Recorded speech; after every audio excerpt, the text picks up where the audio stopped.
শুক্রবার রাত 10:30 গাজীপুরে ধীরাশ্রমের দক্ষিণখানে ব্যাপক হট্টগোল। মুক্তিযুদ্ধ বিষয়ক সাবেক মন্ত্রী মোজাম্মেল হকের বাড়িতে চালানো হয় ভাঙচুর। এ সময় মসজিদের মাইকে ডাকাত পড়ার ঘোষণা দিলে তাদের ঘিরে ফেলেন এলাকাবাসী। এক পর্যায়ে কয়েকজন শিক্ষার্থীকে মারধর করা হয়। এতে গুরুতর আহত হন অন্তত 15 জন। শিক্ষার্থীদের দাবি, ভাঙচুর নয়, প্রতিহত করতে গিয়ে ষড়যন্ত্রের শিকার হন তারা।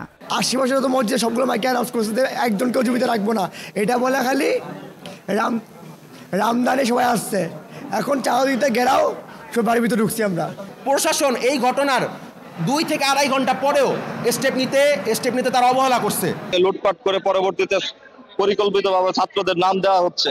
পরে সেনাবাহিনী গিয়ে পরিস্থিতি নিয়ন্ত্রণে আনে। আহতদের গাজীপুর শহীদ তাজউদ্দিন আহমদ মেডিকেল কলেজ হাসপাতালে ভর্তি করা হয়। এদের মধ্যে 4 জনের অবস্থা গুরুতর হওয়ায় ঢাকা মেডিকেলে নেওয়া হয়।